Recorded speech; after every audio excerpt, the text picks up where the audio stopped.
കോഴിക്കോട് ബീച്ചിൽ 2 കുട്ടികൾ തിരയിൽപ്പെട്ടിരുന്നു. ഒളവണ്ണ സ്വദേശികളാണ് തിരയിൽപ്പെട്ടത്.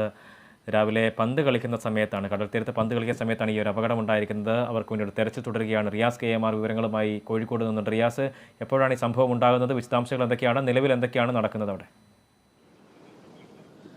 എബി, ഇന്ന് രാവിലെ 8:30 കോഴിക്കോട് ബീച്ചിൽ നമ്മൾ നിൽക്കുന്ന ഈ പ്രദേശത്തായി 2 കുട്ടികൾ അപകടത്തിൽപ്പെടുന്നത്. ഒളവണ്ണയിൽ നിന്നും വന്ന 8 പേരാണ് ഒളവണ്ണയിൽ നിന്നും ഇവിടെ കോഴിക്കോട് ബീച്ചിൽ ഫുട്ബോൾ കളിക്കാനായി വന്നിരുന്നത്. അതിലുള്ള 2 പേരാണ് അപകടത്തിൽപ്പെട്ടത്. ആദ്യം ഈ കുട്ടികൾ ഫുട്ബോൾ കളിക്കുന്നതിനിടെ ഫുട്ബോൾ തട്ടി അത് തിരയിലേക്ക് പോവുകയായിരുന്നു. അതെടുക്കാൻ വേണ്ടിയിട്ടാണ് ആദിൽ എന്ന് പറയുന്ന 17 വയസ്സുള്ള കുട്ടി ഈ ഒരു തിരയിലേക്ക് പോകുന്നത്. തുറന്ന തിരയിൽ അകപ്പെടുകയായിരുന്നു. അതിനുശേഷം ഈ ആദിലിനെ രക്ഷിക്കാനായി കൂട്ടുകാരായ 4 പേർ തിരയിലേക്ക് ചാടുന്ന ഒരു അവസ്ഥയുണ്ടാകുന്നു. അതിൽ ഒരാൾ നീന്തലറിയുന്ന ആളാണ്. കനത്ത തിരയായതിനാൽ തന്നെ അയാൾ രക്ഷപ്പെടുന്ന ഒരു സാഹചര്യമുണ്ടായി. മറ്റൊരാളെ ഇവിടെയുള്ള തീരദേശത്തുണ്ടായിരുന്ന മത്സ്യത്തൊഴിലാളികൾ ഉൾപ്പെടെയുള്ള ആളുകൾ രക്ഷിക്കുകയാണ് ഉണ്ടായത്. മറ്റ് 2 പേരാണ്, അതായത് മുഹമ്മദ് ആദിൽ, ഒപ്പം തന്നെ ആദിൽ സിനാൻ എന്നീ 2 ഒളവണ്ണ സ്വദേശികളാണ് ഇപ്പോൾ തിരയിൽപ്പെട്ടിരിക്കുന്നത്. അവർക്കായി ഊർജിതമായ തിരച്ചിൽ ഇപ്പോഴും തുടരുകയാണ്.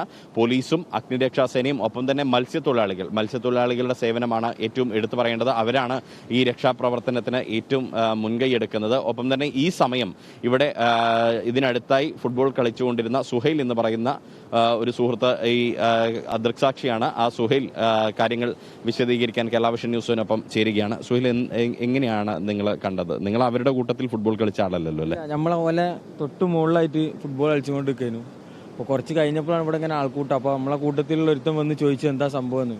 അപ്പോഴാണ് നമ്മളൊക്കെ അറിയണം. അപ്പോൾ നമ്മളെല്ലാവരും വന്ന് ഓടി വന്ന് നോക്കി. അപ്പം തന്നെ ഒരു 5 മിനിറ്റ് അയക്കണ് ആ പോയിട്ട്. അപ്പോൾ എല്ലാവരും നോക്കി ഇതാക്കി. പക്ഷേ അപ്പോൾ വേറെ 5 മിനിറ്റ് കഴിഞ്ഞതിനെ കൊണ്ട് അപ്പം തന്നെ തമ്പത്തൊക്കെ നോക്കി. അപ്പോഴൊന്നും കണ്ടിട്ടില്ല. പിന്നെ ബോട്ടൊന്നും ഇല്ലാത്തതിനെ കൊണ്ട് നോക്കാനും കഴിഞ്ഞിട്ടില്ല. അങ്ങനെ ഒഴുക്കുള്ളതിനെ കൊണ്ട് വലിപ്പിന് അങ്ങോട്ട് പോയിട്ടുണ്ടോ പടിഞ്ഞാട്ടേക്ക്. ഇവിടെ ഈ ബീച്ചിൽ സുരക്ഷാ അധികൃതരോ അല്ലെങ്കിൽ സ്പീഡ് ബോട്ട് സംവിധാനമോ ഒന്നും ഉണ്ടായില്ലേ? അപ്പോൾ അവരോട് ഒക്കെ പരാതി പറഞ്ഞിരുന്നു അല്ല? ആ സമയത്ത് എന്തായിരുന്നു പ്രതികരണം? എല്ലാവരും വിളിച്ചിരുന്നു. പിന്നെ എത്താനുള്ള ഒരു സമയം ലേറ്റായി. പിന്നെ ഫയർഫോഴ്സ് പോലൊക്കെ കറക്റ്റ് സമയത്ത് എത്തി. പക്ഷേ ഓരോരുത്തർ സംവിധാനങ്ങളില്ലാത്തതിൻ്റെ ഒരു പ്രശ്നമുണ്ട്. എന്തായാലും സുഹൈലും കൂട്ടുകാരും തൊട്ടപ്പുറത്ത് പന്ത് കളിക്കുകയായിരുന്നു. ആ സമയത്താണ് മറ്റൊരു സംഘം, അതായത് ഈ ഒളവണ്ണയിലെ സംഘം പന്ത് കളിക്കുന്നതിനിടെ അപകടമുണ്ടാകുന്നത്. തുടർന്ന് ഇത് കണ്ടയുടൻ തന്നെ സുഹൈലിനൊപ്പമുള്ള ആളുകളും ഈ ഒളവണ്ണയിലെ മറ്റുള്ള ആളുകളും എല്ലാം തന്നെ ഇവിടുത്തെ അധികൃതരെ വിവരം അറിയിച്ചെങ്കിലും അവർ ഒരല്പം എത്താൻ വൈകി എന്നുള്ളതാണ്. പക്ഷേ അതേസമയം തന്നെ അഗ്നിരക്ഷാസേന, പോലീസ് ഉൾപ്പെടെയുള്ള സംവിധാനങ്ങൾ കൃത്യസമയത്ത് എത്തിയെന്നും ഇവർ പറയുന്നുണ്ട്. അത്തരമൊരു അപകടമാണ് ഇവിടെ ഉണ്ടായിട്ടുള്ളത്. എന്തായാലും ആ 2 കുട്ടികൾക്ക് വേണ്ടിയുള്ള തിരച്ചിൽ ഊർജിതമാക്കിയിരിക്കുകയാണ്. ബി റിയാസ്, ഒപ്പം ഇത് സ്ഥിരമായിട്ടൊരു പക്ഷേ അവിടെ കളിക്കാൻ വരുന്ന കുട്ടികളൊക്കെ ആയിരിക്കും. അതിൽ ഒരു തരത്തിലുള്ള ഒരു ആശങ്ക നമുക്ക് ഉണ്ടാവേണ്ട കാര്യമില്ല. കാരണം അത് പതിവായി ഉണ്ടാകുന്നൊരു സംഭവം. പക്ഷേ ഇന്നിപ്പോൾ അവിടെ ഈ കടൽ പതിവിന് വിപരീതമായി വലിയ രീതിയിൽ കടൽ ശോഭിച്ച് കിടക്കുന്ന ഒരു സാഹചര്യമാണോ? അവിടെ ഉയർന്ന തിരമാലകൾ ഉണ്ടാകുന്ന ഒരു അപകടകരമായിട്ടുള്ള അവസ്ഥ ഉണ്ടായിരുന്നു ഇന്ന്? എബി, തീർച്ചയായും എബി പറഞ്ഞതുപോലെ കോഴിക്കോട് ബീച്ചിൽ ഈ ഭാഗത്ത്, പ്രത്യേകിച്ച് ഈ ലയൺസ് പാർക്കിന്റെ ഭാഗത്തൊക്കെ നിരവധിയായിട്ടുള്ള കുട്ടികൾ സ്ഥിരമായി ഫുട്ബോൾ കളിക്കാൻ എത്താറുണ്ട്. ഒപ്പം തന്നെ പ്രത്യേകിച്ച് ഞായറാഴ്ചകളിൽ കുടുംബസമേതം ആളുകൾ ബീച്ചിലെത്താറുമുണ്ട്. രാവിലെ മുതൽ തന്നെ ബീച്ചിലേക്ക് സന്ദർശകരെത്തുന്ന ഒരു സാഹചര്യം ഞായറാഴ്ചകളിൽ ഉണ്ടാവാറുണ്ട്. അത്തരത്തിലൊരു ദിവസം കൂടിയാണ് ഇന്ന് എന്നുള്ളത്. അതുകൊണ്ട് തന്നെ കൂടുതലായി കുട്ടികൾ ഫുട്ബോൾ കളിക്കുന്നത് സ്വാഭാവികമായ ഒരു രീതിയാണ്. പക്ഷേ അതിനിടയിൽ ഫുട്ബോൾ ഈ തിരയിലേക്ക് പോവുകയും അതെടുക്കാനുള്ള ഒരു ശ്രമത്തിനിടെയാണ് ഈ സംഭവം ഉണ്ടായത്. മാത്രമല്ല, കാലാവസ്ഥാ നിരീക്ഷണ കേന്ദ്രമൊക്കെ മഴയുടെ പശ്ചാത്തലത്തിൽ നേരത്തെ തന്നെ മുന്നറിയിപ്പ് നൽകിയിരുന്നു.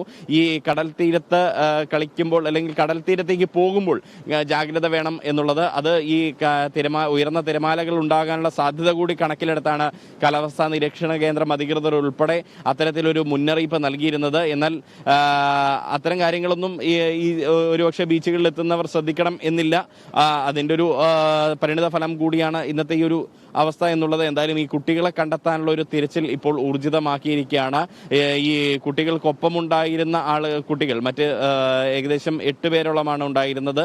ബാക്കിയുള്ള 6 പേരെല്ലാം തന്നെ അവർ മാനസികമായി തകർന്ന് ഈ ബീച്ചിന്റെ ഒരു പരിസരത്ത് തന്നെ ഉണ്ട് എന്നുള്ളതാണ്.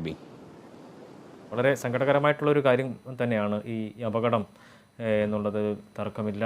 റിയാസ് KMR ആണ് വിശദാംശങ്ങൾ നൽകുന്നത്. കോഴിക്കോട് ബീച്ചിൽ കളിച്ചുകൊണ്ടിരുന്ന 2 കുട്ടികളാണ് തിരയിൽ അകപ്പെട്ടത്. അവർക്ക് വേണ്ടിയിട്ടുള്ള തെരച്ചിൽ അവിടെ രക്ഷാപ്രവർത്തനം പുരോഗമിച്ചുകൊണ്ടിരിക്കുകയാണ്. റിയാസ് KMR ആണ് വിവരങ്ങൾ കോഴിക്കോട് നൽകി.